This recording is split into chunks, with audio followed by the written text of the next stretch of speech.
Hi friends, welcome to our channel Kalam's dreams achievers. நம்ம இன்றைக்கி என்ன பார்க்க போகிறோம் அப்படின்னு பார்த்தீங்கன்னா, டார்கெட் 2024 அப்படின்னு சொல்லிட்டு நம்மளோட டெலகிராம் சேனலில் ஃப்ரீ டெஸ்ட் பேட்ச் போயிட்டுருக்கு. விருப்பம் இருக்கவங்க நம்மளோட டெலகிராம் சேனலோட லிங்க் கீழே டிஸ்கிரிப்ஷனில் இருக்கும், கிளிக் பண்ணி ஜாயின் பண்ணிக்கோங்க. நம்மளோட டெலகிராம் சேனலில் இப்போ போயிட்டுருக்க டெஸ்ட் பேட்ச் என்ன அப்படின்னா, தமிழ் அண்டு ஹிஸ்ட்ரி, அது இல்லாமல் மேக்ஸ் கிளாஸஸ் டெய்லியும் காலையில் 5 மணிக்கு உங்களுக்கு கொடுப்போம். ஓகேங்களா? ஸோ வந்து அதை தொடர்ந்து ஃபாலோ பண்ணிகிட்டே இருந்தீங்க அப்படின்னா தொடர்ந்து நம்ம என்ன பண்ணிடுவோம், மேக்ஸ் கம்ப்ளீட் பண்ணிடுவோம்ன்றதை நம்ம சொல்லியிருப்போம். ஓகேங்களா? இன்றைக்கி இந்த வீடியோவில் என்ன பார்க்க போகிறோம் அப்படின்னா, 12th தமிழில் இருக்கக்கூடிய 5ஆம் இயல் தேர்வு தான் பார்க்க போகிறோம். பார்க்கலாமா? ஓகே, முதல் கேள்வி பாருங்கள். தென்னிந்தியாவின் நுழைவு வாயில் எது? முதல் கேள்வி, தென்னிந்தியாவின் நுழைவு வாயில் எது? ஆன்சர் பார்க்கலாம். ஆன்சர் சென்னை. ஓகேங்களா? தென்னிந்தியாவின் நுழைவு வாயில்னு கேட்டாங்கன்னா சென்னை. தமிழ்நாட்டின் நுழைவு வாயில்னு கேட்டாங்க அப்படின்னா தூத்துக்குடி. ஓகேங்களா? இந்த தமிழ்நாட்டின் நுழைவு வாயில் ஆல்ரெடி என்ன பண்ணியிருக்காங்க, மெட்ராஸ் ஹைகோர்ட் எக்ஸாமில் கேட்டிருக்காங்க. அட்டன் பண்ணவங்களுக்கு தெரியும். ஸோ அட்டன் பண்ணாதவங்க நோட் பண்ணி வச்சுக்கோங்க. வேறு இதில் வந்து டிஎன்பிசியில் கூட கேட்கலாம். ஓகேங்களா? ஸோ வந்து தென்னிந்தியாவின் நுழைவு வாயில்னு கேட்டாங்கன்னா சென்னை. இதே தமிழ்நாட்டின் நுழைவு வாயில்னு கேட்டாங்கன்னா இது பார்த்தோன்னா தூத்துக்குடி. ஓகே, ஆன்சர் பார்த்தோம் அப்படின்னா சென்னைன்றதை பார்த்தாச்சு. ஓகேங்களா? ஸோ வந்து தென்னிந்தியாவின் நுழைவாயில்னு கேட்டாங்கன்னா சென்னை, தமிழ்நாட்டின் நுழைவாயில்னு கேட்டாங்கன்னா தூத்துக்குடி. ஓகேங்களா? சென்னை அப்படின்னு சொல்லிட்டு நம்மளுக்கு கொடுத்துருக்காங்க. ஸோ வந்து தமிழ்நாடு அப்படின்ட்டு பார்த்தீங்களா, தமிழ்நாடு என பெயர் மாற்றம் செய்யப்பட்டது எப்போதுன்னு சொல்லிட்டு நீங்கள் கீழே கமெண்ட் பாக்ஸில் கமெண்ட் பண்ணுங்கள். ஓகேங்களா? தமிழ்நாடு, ஏன்னா அதுக்கு முன்னாடி இருந்தது வேறு பெயர் இல்லையா, மாகாணம் மாதிரி இருந்தது. தமிழ்நாடு அப்படின்னு சொல்லிட்டு பெயர் மாற்றம் செஞ்சாங்களா. ஸோ அது எந்த ஆண்டு, யார் மாற்றம் பண்ணாங்க, யாருடைய காலத்தில் மாற்றம் பண்ணாங்க, டேட் என்னன்றதை நீங்கள் கீழே கமெண்ட் பாக்ஸில் கமெண்ட் பண்ணுங்கள். நெக்ஸ்ட் கொஷின், எந்த ஆங்கிலேயர் குடியேற்றத்துக்கான இடமாக மயிலாப்பூருக்கு வடக்கே சில குப்பங்கள் மட்டுமே இருந்த மணல்வெளியை தேர்ந்தெடுத்தார்? அதாவது எந்த ஆங்கிலேயர் அப்படின்னா, ஒரு ஆங்கிலேயர் வந்து நம்ம நாட்டுக்கு வந்திருக்காரு. அவர் வந்து அவங்களுடைய நாட்டிலேருந்து வந்து தங்குறவங்களுக்காக இங்கே இடங்கள் வேணும் அப்படின்றதுக்காக மயிலாப்பூருக்கு பக்கத்தில் இருக்கக்கூடிய குப்பங்களை எல்லாத்தையுமே வந்து இருக்கக்கூடிய மணல்வெளியை தேர்ந்தெடுத்திருக்காரு. அங்கே நம்ம தங்கலாம் அப்படின்னு சொல்லிட்டு தேர்ந்தெடுத்திருக்காரு. அது யார் அப்படின்னு சொல்லி கேட்டிருக்காங்க. ஆன்சர் பார்த்தோம் அப்படின்னா ஃப்ரான்சிஸ் டே அப்படின்றவர். ஓகேங்களா? ஆன்சர் பார்த்தோம்னா ஃப்ரான்சிஸ் டே. ஆங்கிலேயர் வர்றதுனால உங்களுக்கு ஒன்று கேள்வி, ஆங்கில கிழக்கு இந்திய கம்பெனி நம்ம நாட்டுக்கு வந்து எப்போது வந்தது அப்படின்னு சொல்லிட்டு நீங்கள் என்ன பண்ணுங்கள், கீழே கமெண்ட் பாக்ஸில் கமெண்ட் பண்ணுங்கள். ஓகே, நெக்ஸ்ட் பாருங்கள். செயின்ட் ஜார்ஜ் கோட்டை உள்ளே வீடுகள் இருந்த பகுதி எவ்வாறு அழைக்கப்பட்டது? செயின்ட் ஜார்ஜ் கோட்டை அப்படின்றது சென்னையில் இருக்கக்கூடியது. சென்னை செயின்ட் ஜார்ஜ் கோட்டைன்றது சென்னை. ஓகேங்களா? வில்லியம் கோட்டை அப்படின்றது எங்கே இருக்கும், கல்கட்டாவில் இருக்குது. ஓகேங்களா? டேவிட் கோட்டைன்றது எங்கே இருக்குன்னா கடலூரில் இருக்குது. ஓகேங்களா? இது மூணுமே வந்து ரொம்ப இம்பார்ட்டண்டான கோட்டைகள். ஒரு வேளை மேட்சில் கேட்கறதுக்கு வாய்ப்பு இருக்குது. ஸோ இந்த இடத்துல நீங்கள் என்ன பண்ணுங்கள், புக்லேயே வந்து இந்த இடத்துக்கிட்டே நோட் பண்ணி வச்சுக்கோங்க. ஓகேங்களா? ஓகே, செயின்ட் ஜார்ஜ் கோட்டைக்கு உள்ளே இருக்கக்கூடிய வீடுகள் இருந்த பகுதியை வந்து நம்ம எப்படி சொல்கிறோம் அப்படின்னு சொல்லி பார்த்தோம் அப்படின்னா ஆன்சர் வெள்ளையர் நகரம் அப்படின்னு சொல்லி சொல்லுவோம். ஓகேங்களா? ஒயிட்ஸ் டவுன் அப்படின்ற மாதிரி என்ன பண்ணியிருப்பாங்க, இங்கிலீஷில் கொடுத்துருப்பாங்க. ஸோ தமிழில் வெள்ளையர் நகரம் அப்படின்னு சொல்லி சொல்கிறோம். ஓகேங்களா? அடுத்து வெள்ளையர் நகரம்ன்றது வேறு. ஓகேங்களா? கருப்பு நகரம்ன்றது என்ன பண்ணியிருப்பாங்க, கீழே கொடுத்துருப்பாங்க. ஓகேங்களா? பணியாளர்கள், அப்புறம் வணிகர்கள், இவங்கெல்லாம் வந்து இருந்தக்கூடிய வெளியே இருந்தக்கூடிய அமைப்பு பகுதியை தான் என்ன சொல்லுவாங்கன்னா கருப்பர் நகரம், பிளாக்ஸ் டவுன் அப்படின்னு சொல்லி சொல்லுவாங்க. ஓகேங்களா? ஏன்னா வெள்ளையர்கள் இருந்ததுனால வெள்ளையர் அப்படின்ற மாதிரி. ஏன்னா செயின்ட் ஜார்ஜ் கோட்டைன்றது அவங்க இருந்தக்கூடிய பகுதி. ஓகேங்களா? ஓகே, நெக்ஸ்ட் பாருங்கள். பெண்களுக்கு என தொடங்கப்பட்ட ராணி மேரி கல்லூரி எப்போது தொடங்கப்பட்டது? பெண்களுக்கு என தொடங்கப்பட்ட ராணி மேரி கல்லூரி எப்போது தொடங்கப்பட்டது? ஆன்சர் என்ன பார்க்கலாம். ஆன்சர் பார்த்தோம் அப்படின்னா 1914 ஆண்டு. 1914 ஆண்டில் வந்து தொடங்கப்பட்டது. 1914 வேறு என்ன நடக்கும், முதல் உலக போரானது நடக்கும். ஓகேங்களா? 1914 முதல் உலக போரானது நடக்கும். முதல் உலக போர் 1918 முடியும். 1939 இரண்டாம் உலக போர் 45 முடியும். ஓகேங்களா? நெக்ஸ்ட் பார்க்கலாம். இந்தியாவின் முதல் பொது நூலகம் எது, எந்த ஆண்டு தொடங்கப்பட்டது? நல்லா பாருங்கள், முதல் பொது நூலகம்ன்றது வேறு, பழமையான நூலகம்ன்றது வேறு. ஏன்னா பொது நூலகம்ன்றது பொருளே வேறு. ஓகேங்களா? நூலகம்ன்றது முதல் நூலகம் வேறு, முதல் பொது நூலகம். பார்க்கலாமா? இந்தியாவின் முதல் பொது நூலகம் அப்படின்றது எதுன்னு பார்க்கலாம். ஆன்சர் பார்த்தோம் அப்படின்னா கன்னிமரா நூலகம் 1860 ஆண்டு தொடங்கப்பட்டது. ஓகேங்களா? 1860 ஆண்டு கன்னிமரா நூலகம். நம்மளுக்கு நூலகம் அப்படின்ற சிலபஸ் டேரெக்டாகவே சிலபஸில் இருக்குது. நூலகத்தில் வந்து கண்டிப்பான முறையில் கொஷின்ஸ் வரும். ஸோ இந்த தெரிந்த தெளிவும் வந்து நீங்கள் லெசன்ஸ் படிக்கிறீங்களோட இந்த தெரிந்த தெளிவும் தெளிவாக படிச்சு வச்சுக்கோங்க. ஓகேங்களா? கொஷின்ஸ் வந்து எதிர்பார்க்கக்கூடிய ஒரு ஏரியா. கன்னிமரா நூலகம் 1860 தொடங்கப்பட்டது. இது இந்தியாவின் முதல் பொது நூலகம். ஓகேங்களா? அடுத்து பார்த்தோம் அப்படின்னா வேற என்ன இருக்கும் அப்படின்னா கீழ் திசை சுவடிகள் நூலகம் பார்ப்போம். 1869 தொடங்கப்பட்டிருக்கும். ஓகேங்களா? 1869 கீழ் திசை சுவடிகள் நூலகம் அப்படின்றது. அடுத்து பார்த்தோம் அப்படின்னா அண்ணா நூற்றாண்டு நூலகம். இது 2010 எதுக்காக தொடங்கப்பட்டிருப்பாங்க அப்படின்னா 1909 தான் அண்ணா அவர்கள் பிறந்திருப்பாங்க. 2009 அவருக்கு நூற்றாண்டு அப்படின்றது நிறைவுறும். ஸோ நூற்றாண்டு முடிஞ்சிருக்கு அப்படின்றதுக்காக அண்ணாவை நினைவு கூறணும் அப்படின்றதுக்காக அண்ணா நூற்றாண்டு நூலகமானது கட்டப்பட்டிருக்கும். இது ஆசியாவின் 2வது மிகப்பெரிய நூலகம். ஸோ இந்த பாயிண்ட்டும் ரொம்ப முக்கியமான ஒரு பாயிண்ட். ஓகேங்களா? ஓகே, நெக்ஸ்ட் பார்க்கலாம். தெய்வமணி மாலை நூலின் ஆசிரியர் யார்? தெய்வமணி மாலை நூலின் ஆசிரியர் யார்? ஆன்சர் என்னென்னு பார்க்கலாம். ஆன்சர் பார்த்தோம் அப்படின்னா ராமலிங்கனார். ஓகேங்களா, அதாவது ராமலிங்கனார் சொல்கிறேன், ராமலிங்க அடிகள். ஓகேங்களா, ஓகே. தெய்வமணி மாலை என்னும் நூலின் ஆசிரியர் ராமலிங்க அடிகள். ஒருமையும் நினது திருமலரடி நினைக்கின்ற உத்தமர்தம் உறவு வேண்டும் அப்படின்னு சொல்லிட்டு ஒரு அடிகளை சொல்லியிருப்பாரு. இந்த அடிகள் கொஞ்சம் ஃபேமஸான அடிகள். ஓகேங்களா, ஸோ இந்த அடிகளை வந்து நம்ம என்ன பண்ணக்கூடாது, மறந்துடக்கூடாது. யார் சொன்னாங்கன்னு கேட்பாங்க. ஒருமையுடன் நினது திருமலரடி நினைக்கின்ற உத்தமர்தம் உறவு வேண்டும் அப்படின்னு சொல்லி சொன்னவர் ராமலிங்க அடிகளார். ஓகே, நெக்ஸ்ட் பாருங்கள். ஜீவகாருண்ய ஒழுக்கம் என்பது எந்த வகையான நூல்? அதாவது வந்து ஜீவகாருண்ய ஒழுக்கம் அப்படின்றது இவர் எழுதியக்கூடிய நூல் அப்படின்றது நமக்கு நல்லாவே தெரியும்.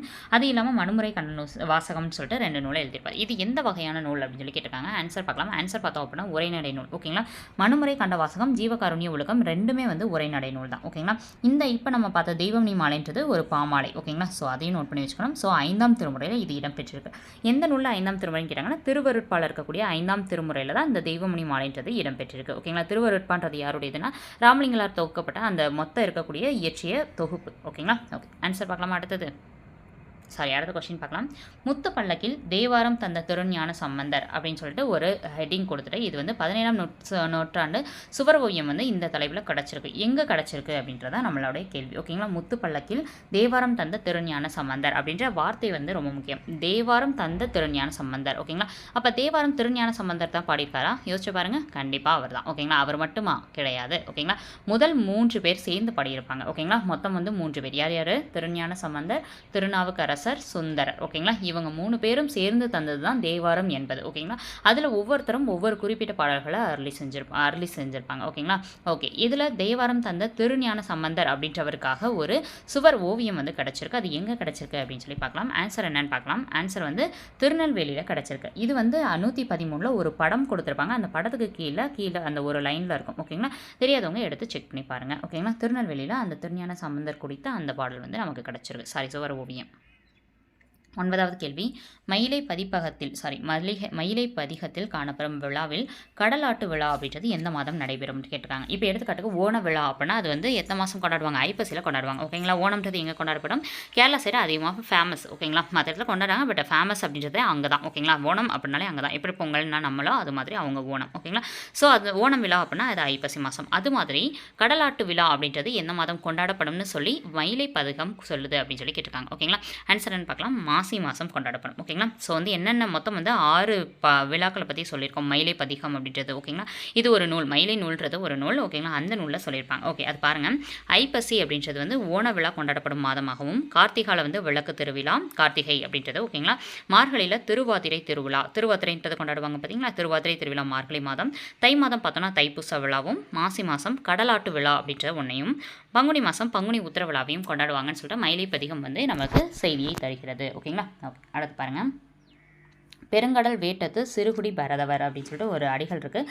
இது வந்து எந்த நூலில் இடம்பெற்றிருக்கு? பெருங்கடல் வேட்டத்து சிறுகுடி பரதவர் எந்த நூல் அப்படின்னு சொல்லி பார்க்கலாம். ஆன்சர் பார்த்தோம் அப்படின்னா அகநானூறு. ஓகேங்களா, இதில் பார்த்தோம் அப்படின்னா பெருங்கடல் வேட்டத்து அப்படின்னு சொல்லி கொடுத்துருக்காங்க. ஸோ வேட்டத்து அப்படின்னா வேட்டம் அப்படின்னா என்ன அர்த்தம் அப்படின்னு சொல்லி பார்த்தோன்னா மீன் பிடிக்கிறதுன்னு அர்த்தம். ஓகேங்களா, ஸோ வந்து மீன் பிடிக்கிறவங்க யார் அப்படின்னா பரதவர்கள். அதை தான் கொடுத்துருப்பாங்க. பெருங்கடல் அப்படின்னா பெருங்கடல் அப்படின்னா பெரிய கடல். ஓகேங்களா, அளவில் பெரிய கடல். அங்கு சென்று மீன் பிடிக்கக்கூடியவர்கள் சிறுகுடி பரதவர்கள். ஓகேங்களா, அதாவது பரதவர்கள் இப்போ என்ன பண்ணுவாங்க, அங்கே இருக்கக்கூடிய பரப்பில் இருக்கக்கூடிய கடலில் இருக்கக்கூடியதில் மீன் வேட்டையாடுறாங்க. ஓகேங்களா, அதுதான் சிறுகுடி பரதவர்னா அங்கே இருக்கக்கூடிய சின்ன சின்ன குடிகளில் வாழக்கூடிய பரதவர்கள் அப்படின்றத பொருள். ஓகேங்களா, ஸோ அவங்களை குறித்து கூறக்கூடிய நூல் எதுனா அகநானூறு. இந்த அடிகளை சொன்னவர் யான்னு கேட்டாங்கன்னா அம்முவனார். ஓகே, நெக்ஸ்ட் பாருங்க. வேட்டம் என்னும் சொல்லின் பொருள் என்ன? Next question. வேட்டம் என்னும் சொல்லின் பொருள் என்ன? ஆன்சர் பார்க்கலாம். ஆன்சர் மீன் பிடித்தல். இப்போ தான் நான் சொல்லியிருந்தேன். ஓகேங்களா, வேட்டம் பேர் எப்படி கேட்பாங்க அப்படின்னா வேட்டம் என்னும் சொல்லின் பொருள் என்னன்றதை கேட்காம வேட்டம் என்னும் சொல்லக்கூடிய பொருள் வந்து என்ன அப்படின்னா மீன் பிடித்தல். ஸோ வந்து வேட்டம் என்னும் தொழிலுக்குரிய நிலம் எதுன்னு கேட்பாங்க. ஏன்னா ஐவகை நிலத்தில் வந்து மீன் பிடித்தல் அப்படின்றது எதுக்குரியது? நெய்தல் நிலத்துக்குரியது. அப்போ மீன் பிடித்தல் என்னும் தொழில் எதுக்குரியதுன்னு கேட்டால் நமக்கு நெய்தல் நிலம் தெரிஞ்சிடும். ஏன்னா நெய்தல் நிலம் தான் கடலும் கடல் சந்தையிடம். அப்படி கேட்டாமல் வேற எப்படி கேட்பாங்க? வேட்டம் என்னும் தொழிலை செய்யக்கூடியவர்கள் ஐந்திணையில் யார்? ஓகேங்களா அப்படின்னு கேட்பாங்க. அப்போ நெய்தல் திணை. ஓகேங்களா, ஸோ இப்படியும் கேட்பாங்க. அப்போ வேட்டம்னா மீன் பிடித்தல் அப்படின்றது நம்மளுக்கு தெரிஞ்சு வச்சிருக்கணும். ஓகேங்களா, ஓகே. நெக்ஸ்ட் பாருங்கள். வேட்டம்னா மீன் பிடித்தல். உப்பங்களி அப்படின்னு சொல்லிட்டு ஒரு வார்த்தை கொடுத்துருப்பாங்க. ஓகேங்களா, உப்பங்களி அப்படின்னா அந்த களி அப்படின்ற பிளேஸ் தான் சொல்லுவாங்க. ஓகே, அடுத்து பாருங்கள். உப்பு விளையும் களத்திற்கு என்ன பெயர்? உப்பு விளையும் களத்திற்கு என்ன பெயர்? ஆன்சர் பார்க்கலாம். ஆன்சர் பார்த்தோம் அப்படின்னா அளம் அப்படின்றது தான் அதுக்குரிய பொருள். ஓகேங்களா? தமிழ்நாட்டில் வந்து சந்தைக்குரிய உற்பத்தி பொருளாக தான் வந்து அந்த காலத்தில் வந்து உப்பு அப்படின்றது விளங்கியிருக்கு. ஓகேங்களா? ஏன்னா உப்பு அப்படின்றது மதிப்பிற்குரிய ஒரு இதாக இருந்திருக்கு. அதுக்காக தான் உப்பு சத்தியாகிரகமே நடந்திருக்கு. ஏன்னா உப்பு அப்படின்றதுக்காக நடைபெறணும்னு அவசியம் இல்லையா? ஆனால் அந்த காலத்தில் என்ன பண்ணியிருக்காங்க, உப்புன்றது அவ்வளோ வந்து மதிப்பத்தக்க ஒரு பொருளாக இருந்திருக்கு உப்புன்றது. ஓகேங்களா? ஸோ வந்து ஓமனர்கள் அப்படின்னு சொல்லுவாங்க. ஸோ அந்த விளையக்கூடிய அந்த இடத்துக்கு பேர் பார்த்தோம், களத்துக்கு பேர் பார்த்தோம்னா அளம். ஓகே, நெக்ஸ்ட் கொஸ்டின் பாருங்கள். தலைக்குளம் என்னும் சொல்லின் கதை ஆசிரியர் யார்? தலைக்குளம் அப்படின்றது ஒரு கதை பகுதி. இந்த கதை பகுதியோட சொல் ஆசிரியர் யாருன்னு கேட்டிருக்காங்க. ஆன்சர் பார்க்கலாம். ஆன்சர் தோப்பில் முகமது மீரான். ஓகேங்களா? தோப்பில் முகமது மீரான் அப்படின்றவர் தலைக்குளம் அப்படின்ற இந்த விரிவான பகுதியை எழுதியவர். ஓகே, நெக்ஸ்ட் பாருங்கள். புன்னமூட்டடி அப்படின்னு சொல்லிட்டு ஒரு சொல் கொடுத்துட்டாங்க. அந்த சொல்லுடைய பொருள் என்னன்னு கேட்டிருப்பாங்க. ஓகேங்களா? இது தெரிந்து தெளிவோம் அப்படின்றதுல உங்களுக்கு கொடுத்துருப்பாங்க. ஓகேங்களா? ஸோ பார்க்கலாம். புன்னமூட்டடி அப்படின்னு சொல்லிய பொருள் என்னன்னு பார்த்தோன்னா, புன்னை மரத்துடைய நிழல் அப்படின்றத புன்னமூட்டடி அப்படின்ற அந்த சொல்லுடைய பொருள். ஓகேங்களா? இப்போ எடுத்துக்காட்டுக்கு வாப்பா அப்படின்னா அப்பா, ஏச்சு அப்படின்னா திட்டுதல், கடவு அப்படின்னா படித்துறை அப்படின்னு சொல்லிட்டு என்ன பண்ணியிருப்பாங்க, நிறைய கொடுத்துருப்பாங்க. அதில் ஒன்று தான் இந்த புன்னமூட்டடி. புன்னமூட்டடினா புன்னை மரத்தின் நிழல் அப்படின்றது தான் அவங்க பேச்சு வழக்கில் அப்படி சொல்கிறாங்க.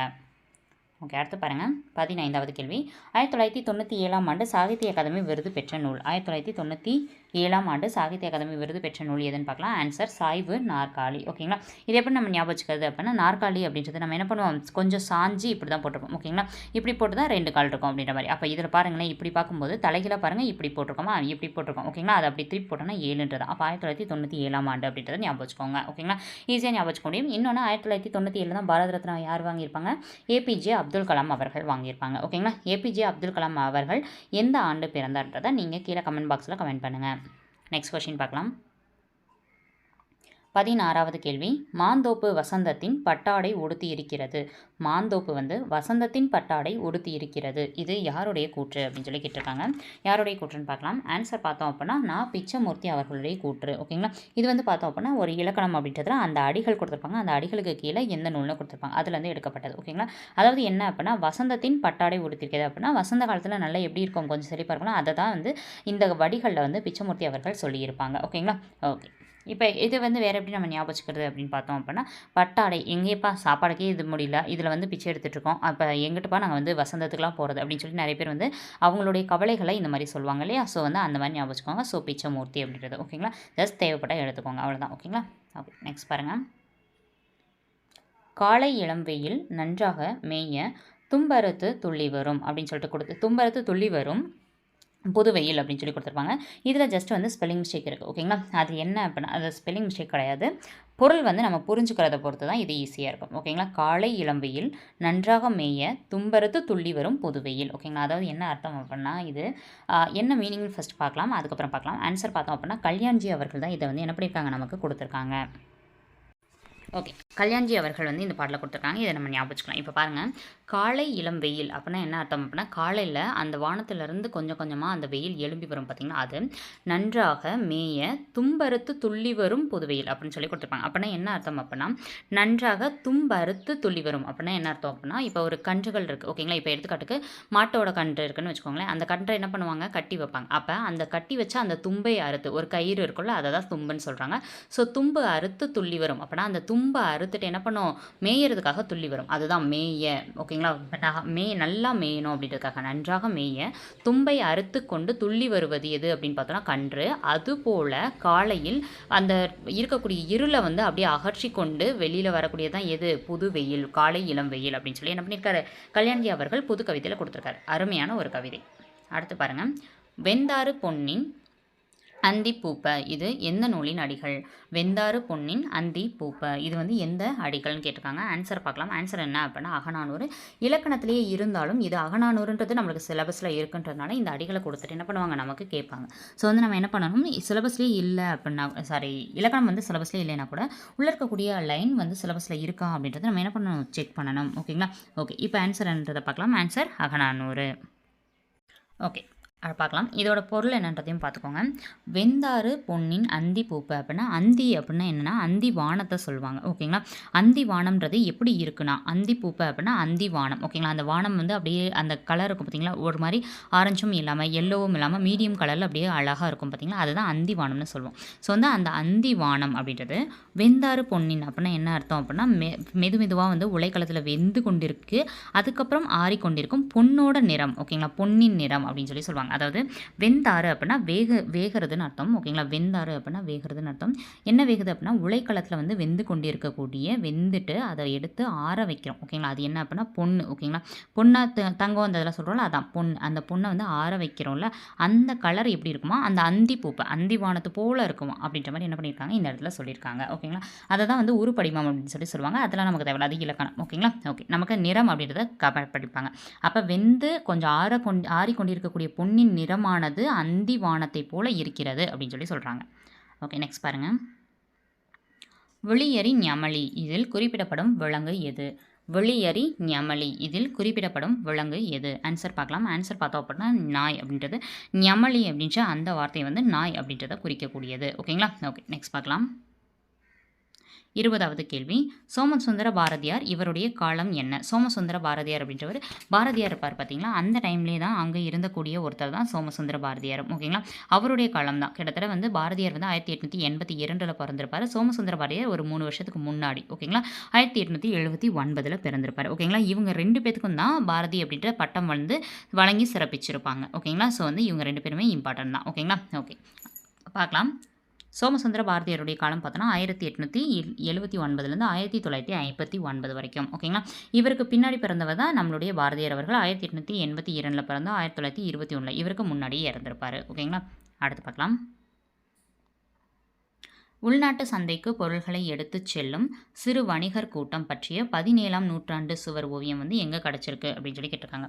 உள்நாட்டு சந்தைக்கு வந்து பொருள்களை எடுத்துச் செல்லும் சிறு வணிகர் கூட்டம். ஓகேங்களா. சின்ன சின்ன வணிகர் கூட்டம் வந்து சந்தை போடணும் அப்படின்னா அவங்க வீட்டிலேருந்து பொருள்களை எடுத்துகிட்டு போகணும்ல, அப்படி எடுத்துகிட்டு போகிற மாதிரி வந்து ஒரு ஓவியம் கிடச்சிருக்கு. அது எங்கே கிடச்சிருக்கு அப்படின்றத கேள்வி. அது எந்த நூற்றாண்டு ஓவியம்னு கூட கேட்பாங்க. எந்த நூற்றாண்டு ஓவியம்னா 17ஆம் நூற்றாண்டு ஓவியம். எங்கே கிடச்சிருக்குன்னு பார்த்தோம் அப்படின்னா சிதம்பரமில் தான் கிடச்சிருக்கு. ஓகேங்களா. மோஸ்ட்லி வந்து சிதம்பரமில் விருந்தோம்பல் சார்ந்து நிறைய ஓவியங்கள் வந்து கிடைக்கும். ஓகேங்களா. நீலகிரியில், சிதம்பரமில் இந்த இடத்துலலாம் அதிகமான சுவர் ஓவியங்கள் கிடச்சிருக்கு. ஓகேங்களா. பார்க்கலாம். அடுத்தது அஃபிடாவிட் அப்படின்னு சொல்லிட்டு ஒரு கலைச்சொல் இருக்குது. இதோடைய கலைச்சொல் என்ன அப்படின்ட்டு. அஃபிடாவிட் அப்படின்றது இங்கிலீஷ் சொல். ஓகேங்களா. அதோடைய கலைச்சொல் என்னன்னு கேட்டிருக்காங்க. ஆன்சர் என்னன்றதை பார்க்கலாமா. ஆன்சர் பார்த்தோம் அப்படின்னா ஆணை உறுதி ஆவணம் அப்படின்றது. ஓகேங்களா. அஃபிடாவிட் அப்படின்னா ஆணை உறுதி ஆவணம். ஓகே, நெக்ஸ்ட் பாருங்கள். ஒரு குட்டி தீவின் வரைபடம் என்னும் சிறுகதை தொகுப்பின் ஆசிரியர் யார்? ஒரு குட்டி தீவின் வரைபடம் என்னும் சிறுகதை தொகுப்பின் ஆசிரியர் யார்? ஆன்சர்னு பார்க்கலாம். ஆன்சர் பார்த்தோம் அப்படின்னா தோப்பில் முகமது மீரான் அப்படின்றவர். ஓகேங்களா. ஒரு குட்டி தீவின் வரைபடம்ன்றது ஒரு சிறுகதை அப்படின்றது நம்மளுக்கு தெரியணும். ஓகேங்களா. நாவலா, புதினமா இந்த மாதிரி கேட்பாங்க. ஓகேங்களா. அப்போ குட்டி தீவின் வரைபடம் அப்படின்றது ஒரு சிறுகதை. அதை எழுதினவர் தான் தோப்பில் முகமது மீரான். இவர் வந்து என்ன பண்ணியிருப்போம், இப்போ இவர் எழுதினதை ஒரு என்ன பண்ணியிருப்போம், ஒரு விரிவானம் பார்த்துருப்போம். ஓகேங்களா. அந்த விரிவானம் அவர் கொடுத்ததுனால தான் அவர் சார்ந்து என்ன பண்ணியிருப்பாங்க, பின்னாடி அவர் எழுதின மற்ற நூலையும் கொடுத்துருப்பாங்க. தலைக்குளம் அப்படின்ற தலைப்பை அவர் எழுதியிருப்பார். ஓகே, நெக்ஸ்ட் பாருங்கள். 24வது கேள்வி. சென்னை பட்டணம் என்னும் நூலினுடைய ஆசிரியர் யாருன்னு கேட்டிருக்காங்க. சென்னை பட்டணம் என்னும் நூலின் ஆசிரியர் யாருன்னு பார்த்தோன்னா ராமச்சந்திர வைத்தியநாத். ஓகேங்களா. ஓகே, நெக்ஸ்ட் பாருங்கள். ஒரு பார்வையில் சென்னை நகரம் என்னும் நூலின் ஆசிரியர் யார்? ஒரு பார்வையில் சென்னை நகரம் என்னும் நூலின் ஆசிரியர் பார்த்தோம் அப்படின்னா அசோகமித்ரன் அவர்கள். ஓகேங்களா. மொத்தம் வந்து 25 கேள்விகள் முடிஞ்சிருக்கு. 25 கேள்விகளுக்கு நீங்கள் எத்தனை மார்க் எடுத்திருக்கீங்க வித் உங்களோட நேமோட கீழே கமெண்ட் பாக்ஸில் கமெண்ட் பண்ணுங்கள். அதை வச்சு நம்மளோட டெலிகிராம் சேனலில் உங்களுக்கான ரேங்க் லிஸ்ட் வந்து கொடுப்போம். ஓகேங்களா. ஓகே, இப்போ வந்து என்ன அப்படின்னா 25 கேள்விகளும் முடிஞ்சாச்சு. இப்போ 26வது கேள்வி. 26வது கேள்வி என்ன அப்படின்னு சொல்லி பார்த்தோம் அப்படின்னா, நான் ஒரு கொஸ்டின் கேட்குறேன், அதுக்கான ஆன்சர்ன்றதை நீங்கள் கீழே கமெண்ட் பாக்ஸில் கமெண்ட் பண்ணுங்கள். ஓகே, 26வது கேள்வி பாருங்கள். எக்ஸ் பவர் 2018 கூட்டல் 2018ன்னு ஒன்று இருக்குன்னு வச்சுக்கோங்க. எக்ஸ் பவர் 2018 கூட்டல் 2018 என்னும் பல்லுறுப்புக்கோவையை வந்து நீங்கள் எக்ஸ் மைனஸ் 1ஆல் வகுக்கணும். ஓகேங்களா. அப்போ நான் கொடுத்துருக்கக்கூடிய ஒரு கோவை. ஓகேங்களா. அந்த கோவைனா ஒன்றும் இல்லை, ஈக்குவேஷன். ஓகேங்களா. இந்த ஈக்குவேஷனை எக்ஸ் பவர் 2018 கூட்டல் 2018 இதை வந்து நீங்கள் எதால் வகுக்கணும்னா எக்ஸ் மைனஸ் 1ஆல் வகுக்கணும். வகுத்தா உங்களுக்கு மீதி என்ன வரும் அப்படின்றத நீங்கள் கீழே கமெண்ட் பாக்ஸில் கமெண்ட் பண்ணுங்கள். என்னோட தமிழ்லேருந்து மேக்ஸுக்கு தாவிட்டாங்கன்னு நினைக்க வேணாம். சும்மா ஜஸ்ட் இந்த மாதிரி ஒரு குட்டி குட்டி சம்மா வந்து நம்ம டெய்லியும் போட்டோம் அப்படின்னா ஒரு நாளைக்கு 2 சம் இந்த மாதிரி டஃப் அண்ட் சம்ஸ் தெரிஞ்சுக்கிட்டீங்க அப்படின்னா அங்கே போகும்போது உங்களுக்கு ஈஸியாக இருக்கும். அதுக்காக தான். ஓகேங்களா. ஓகே, 24வது கொஸ்டினுக்கான ஆன்சர் என்னதை கீழே கமெண்ட் பாக்ஸில் கமெண்ட் பண்ணுங்கள். தேங்க்யூ.